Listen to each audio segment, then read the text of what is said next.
Guys, welcome back to Complete Military Fitness. My name's Sam Logan, and with me is Toby Leeds. Together we run Complete Military Fitness. I was an ex-Royal Marine and Tobes is ex-Royal Navy. So today I'm just going to interview Tobes about his time in the Navy before and after, just to give you a real good insight into the Royal Navy for those who are interested. So Toby, welcome to your own channel. It's so nice to be here. I've never been here before. So tell us a little bit about how long you were in the Navy for and what you got up to and stuff. So did 14 years. I was an aircraft mechanic by trade. Left as a PO, so it took me about 12 years to get there. I was in that teaching role before I left. Thoroughly enjoyed that, taking all the young phase 2s coming through training. Managed to do some nice little trips out to some of the biggest war-torn areas in the world. Somalia, Afghan, out in the Middle East. Spent a lot of time there. Just dropping some countries there. Yeah. So yeah, it was all land-based. So from your time in the Navy, was it what you expected? Like, you know, as you joined as a young lad, and you know, you wanted to travel the world and see mates and, you know, achieve stuff. Did it live up to those expectations, or was it crap, or what? Nah, I'd definitely do it again. Obviously learned a lot from it. The aircraft world is, you can kind of choose your own path, so you can either do a lot of time on ships, or you can do all the like CHF stuff, so working with the Marines, which is where I kind of tended to enjoy towards the end of my career. I started off going on ships quite a lot. I enjoyed doing the land-based stuff a bit more, just because you know yourself when you're out in Afghan and that, and you've got like, did you do Kandahar? No, it was at Bastion. It's Kandahar, it's got the boardwalk and all that, and then you've got like... That was the American base, wasn't it, Kandahar? Yeah. Never went there. So probably like a square mile. And you got like KFC on one corner, TGI Fridays, like milkshake places. Are you serious? Yeah. Mate, they had all sorts. Because we came from Bastion. So I was living in a CP where we had like once a week, I think we'd get meat. And you're living the dream, freaking TGIs. Although I never seen any chickens when I was at Afghan, so I was questioning what the Kentucky Fried Chicken was. Kentucky Fried Taliban. Yeah, but did you spend loads of money then? A fair bit, mate. Like, you're not paying that as well, aren't you? But yeah, it was an experience. What was because you obviously joined you were a fit lad, always been fit, obviously, freaking CrossFit legend now and weightlifting and everything, done Ironmans and all that. When you joined, obviously you're looking for that physical challenge, you know, like most people who join the military, they want to be physically tested. Did you get that from rally, like basic training, or easier than you thought, or what? So I went in there with quite a high level of fitness. I made sure I hammered. Obviously, I didn't have the education, the type of stuff we know now, but I went in relatively fit, and I felt like I was fit enough for it. But I'm glad that I put that work in, because it then made every other aspect of the training that much easier when I didn't have to worry about my fitness. There was a lot of people that kit was an issue for, and admin and all that, but then they were like, it got to fizz, and you were like, oh shit. Yeah. That was another stress, whereas me, for you, it was like I was looking forward to it. Yeah, it's like, right, here's a release from washing my kit or whatever, or ironing. Yeah.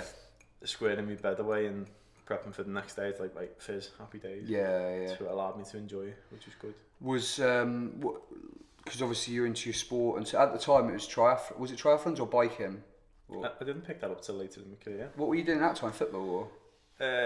I've always played football very poorly, as you've seen. Ah, you're right. So it was big guy, isn't you? It was just training, mate. Just like the old bro split. Yeah. With a little bit of fitness thrown in. In your time in the Navy, did you get many opportunities to do sport and? Yeah, mate. Like, in that job I was doing, I always used to give the joining brief those past sort of 5 years of my career. One of my main points would always be like, make the most out of your sport.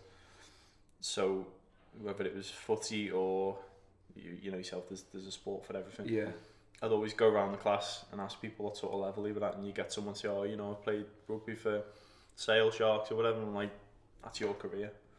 Just go and play rugby for your career, just make the most of it. Yeah. Me, I used to get like, I think the max I got was 7 weeks, 18 a year.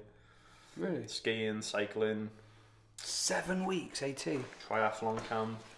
Yeah, loads, mate, but you get what you put in, don't you? That's one thing I like, not regret, but I feel like the Royal Marines is probably the worst service for that. Like I played football for the Royal Navy under 23s and Royal Marines, and it would be like you'd have to work so hard to get the time off. Whereas I feel like in the Navy and RAF and Army, like it's like yeah, freaking go and represent. It's a manpower thing, isn't it? Yeah.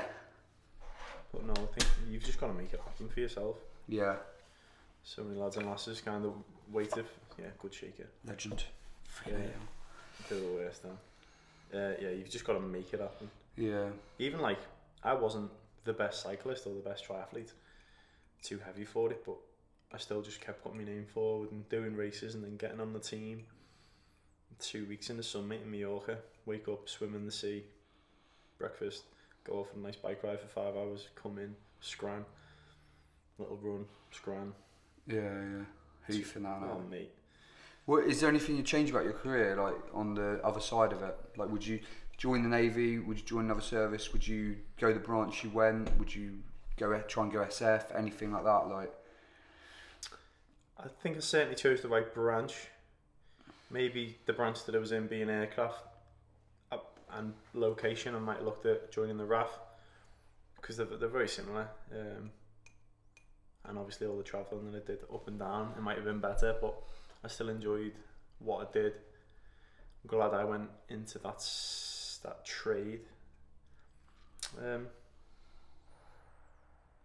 I might have just tried to get into the teaching side of things a little earlier because I really enjoyed that. I liked it. And looking back, would I have done more sea time? Potentially, but again, I also enjoyed all the land-based stuff that I did. I think the first 5-6 years I just kind of let stuff happen and I was busy pissing up and that, so I might have taken control of my own career a little bit.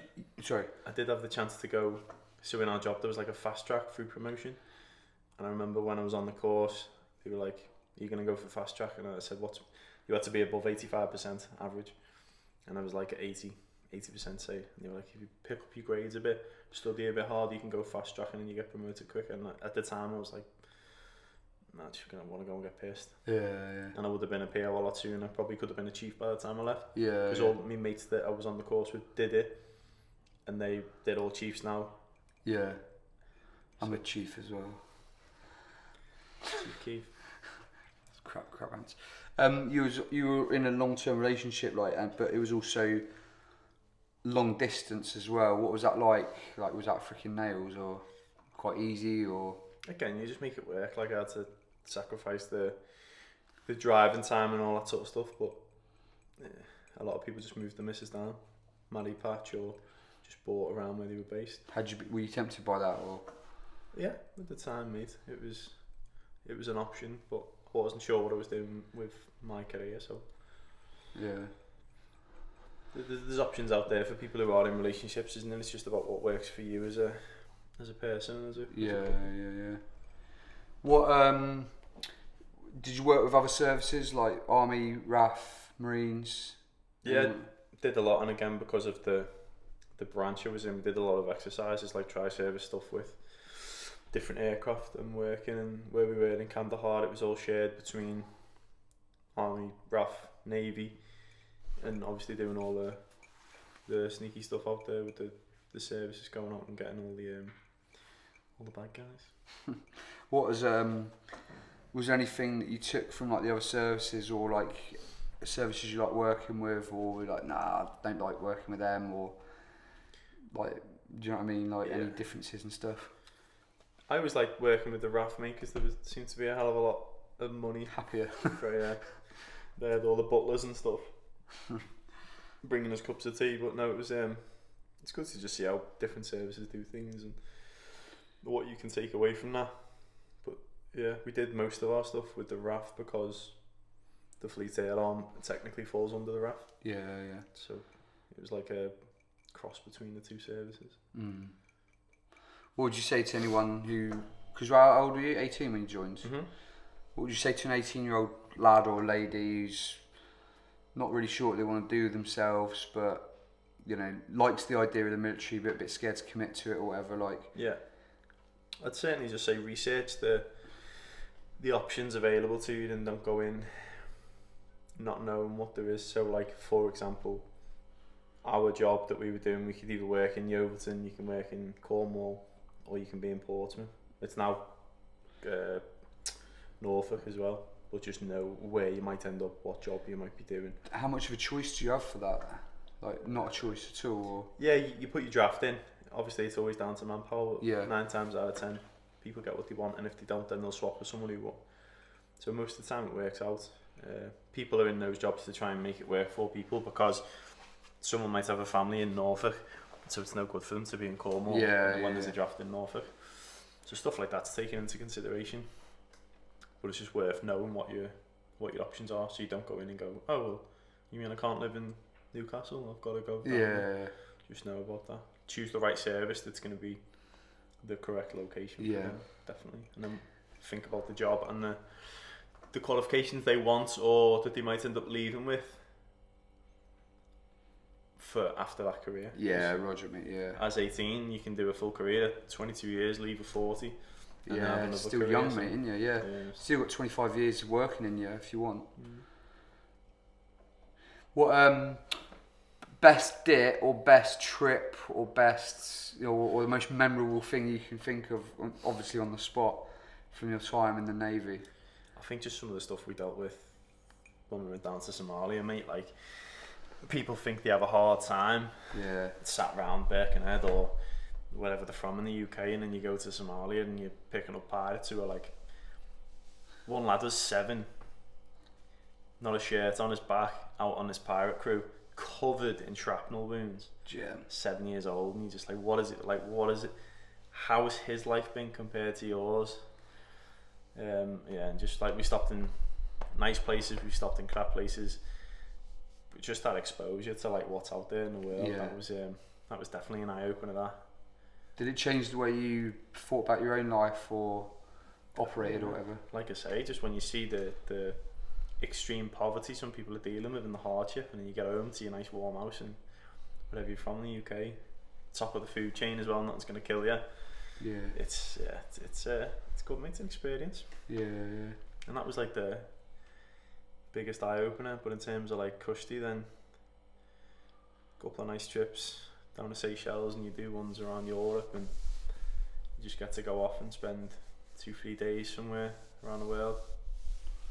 What was the worst thing about being like military, Navy? Like, if there was one thing you said that was gash.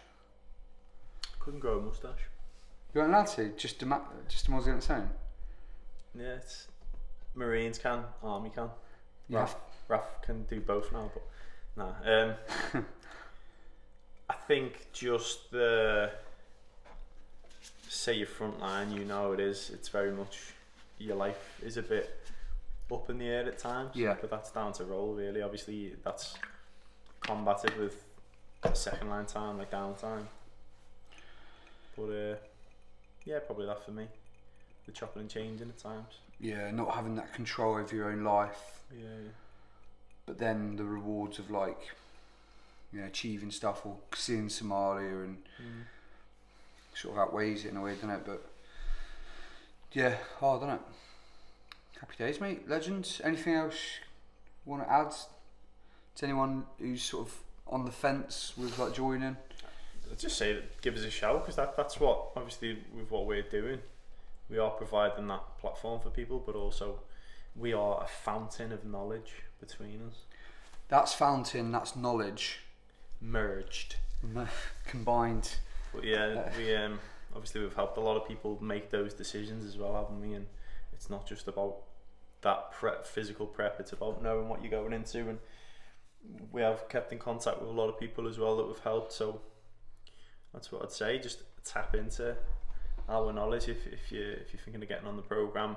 jump on it, give us a shout, let us help you not only get fitter, but obviously prep for what you're going to be doing. Help us help you help yourself. To help us. Tap into the knowledge, the fountain, the wisdom, the truth. And don't be afraid to reach out to greatness, is what I'd say. You summed it up, yeah. Nah, legend, mate. Nice one, bro. Appreciate that. Good to hear your stuff. Guys, if you've got any questions for Tobes, chuck it in the comments box or follow us on Instagram at Complete Military Fitness. Like Tobes alluded to there, we've got programs to get you ready for the services. We're always here to give free knowledge out, and we just want to help. We want to help give good people into the military and also help you in your time in the military as well. So, yeah, legends.